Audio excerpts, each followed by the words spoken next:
Hey kids, what time is it? Hey, it's Edson with GeekTime TV with a review of Dune Prophecy Episode 5. And in this episode, we get introduced to a new character, Sister Francesca from the Bene Gesserit, who arrives at the palace to visit the Emperor, and turns out her son, so the Emperor's illegitimate son Constantine, who is not the son of the Emperor, whose mother is not the Empress, which is why he's illegitimate. Turns out this Bene Gesserit sister, Francesca, is his mother, and she's there under the guise of visiting her son, but in reality, it's more of Mother Superior Valia's manipulations. She wants Sister Francesca to be there to distract the Emperor, and obviously because the Bene Gesserit have lost total influence on the Emperor, so she knew that he couldn't resist Sister Francesca because she is what you call an imprinter. So one of the abilities that some of the sisters have is to imprint on someone, which is they're able to create such a very strong emotional and physical bond, and thereby they say they imprint them on someone. So Francesca has imprinted herself on the Emperor, which basically means that while she's around, he's kind of like just obsessed with her. He can't resist her, and of course he's going to be totally distracted, so that Valia can continue on with her manipulations. Also at this time, we see that, and thanks to Desmond Hart being able to stop the rebel attack last episode, he's been given, the Emperor forms this new elite army, which puts Desmond in charge of them. He even gives him a rank of Bashar, which is like one of the highest military ranks you can have in Dune lore. This elite army looks like a precursor to the dreaded Sardaukar, which we see during Paul's time. They're in books 5 and 6 of the original books 5 and 6 from Frank Herbert's original books. There's a character called Miles Tegg, who's probably the most famous Bashar, and hopefully that character will make it onto the screen sometime, but we'll see. So his highest priority is going to be to root out the rest of these rebel insurgents who want to take down the Emperor and the major houses of the Landstread. So then Harkonnen, now Baron Harkonnen, now that his great uncle died last episode, he goes and visits Desmond, and he wants to put himself in good graces with the Emperor, and goes there and gives him some information about where these rebels might be, which leads Desmond Hart to this kind of like a bar place, the same place that we saw Carrie and Atreides meet up with the rebels way back at the beginning of the series. So Desmond Hart shows up there, and he sees Sister Raquella, who runs the place, who's there undercover. She's actually working for the Bene Gesserit, but she's undercover as one of the rebels. And even before Desmond Hart gets there, you see Sister Raquella plant these explosives all over the place, which basically tells you that's all a setup. So Harrow Harkonnen actually gave Desmond this information because Valia, that's Valia's doing, to try to lure him into here so that she can kill him, basically. So while he's searching through this place, Carrion Atreides sneaks in there and helps Sister Raquella out before the explosions go off. This whole place goes up in flames, but Desmond is able to survive. It looks, just before the explosions go off, he senses that there's something wrong. He activates his body shield, and I believe that's how he survives. It might be a combination of that and something else as well, because that seemed to be pretty big explosions. That I'm not sure if the body shield was able to completely just keep him alive, but at least but I did see him turn on the body shield, so that's the only way I can figure out that he survived.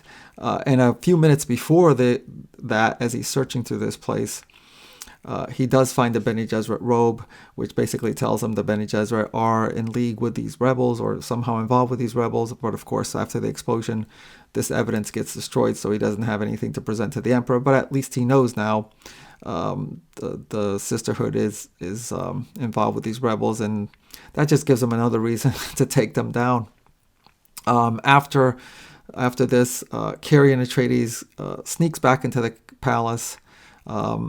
And just figure he still has his cover there, but unbeknownst to him, Constantine is able to find evidence that shows that he's a spy. He finds the schematics from the palace that he's been giving to the rebels, and he gets arrested.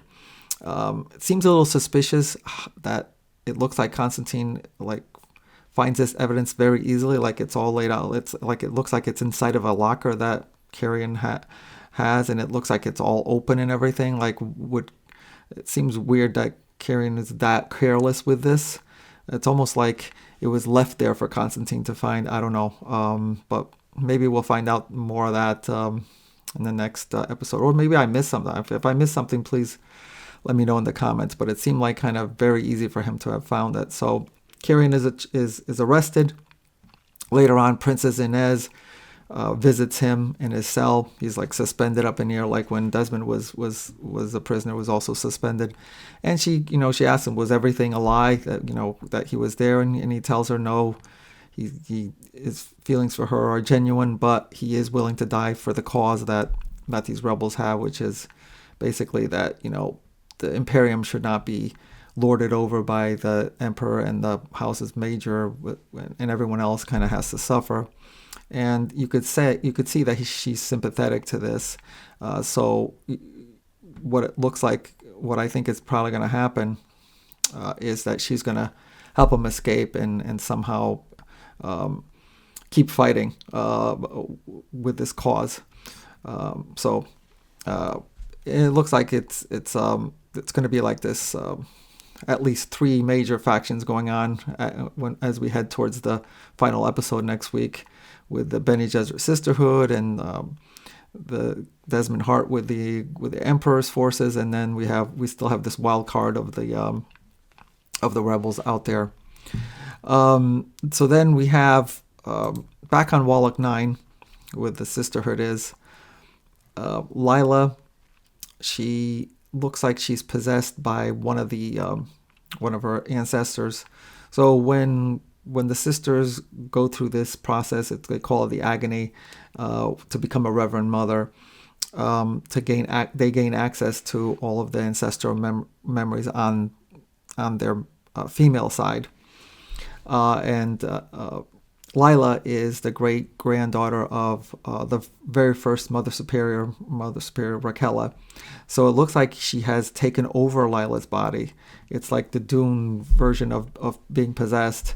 And it is often especially when someone who's so young as Lila goes through this, is like completely unprepared. One of the more dominant personalities can kind of possess them. It looks like that's what's happening here.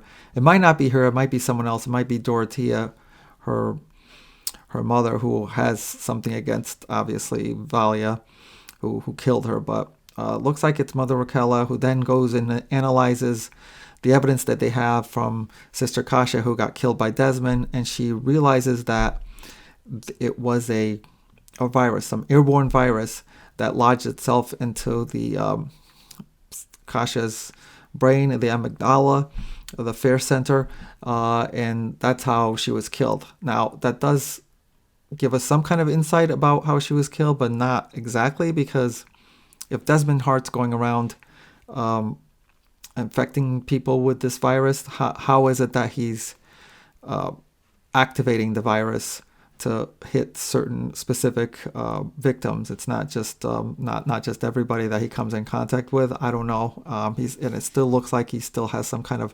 psychic power going on. Is he somehow able to activate them that way? I don't know. There's still a lot to be left up in the air, but they do give you this kind of information about this this virus.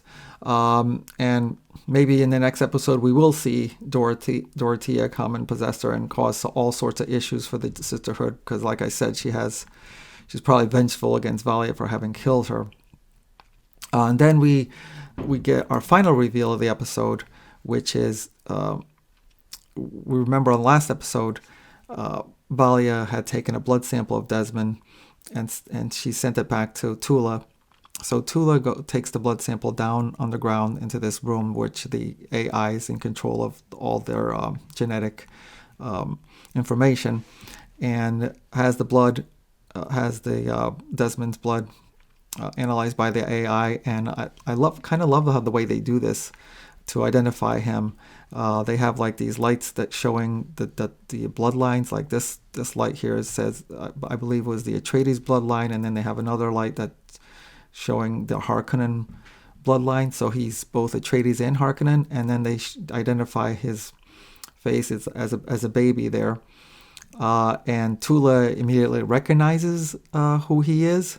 So what we get from this is that back in the flashback episode, when she spent the night with Ori Atreides the night before she wound up killing him and his whole family, she must have gotten pregnant back then, and she must have given the baby away, delivered and given the baby away, because had she and lied to Valia about it, because had she told Valia about, she would have never accepted that that there was an Atreides out there, especially coming from her own sister. So she must have lied about that and must have given the baby away, and that's exactly what we have from Desmond. He comes out and says that it was someone from the Sisterhood who was his mother, and then who just kind of gave him away to scavengers and abandoned him to fend on his own, and that's kind of like at the heart of his hatred for the Bene Gesserit Sisterhood.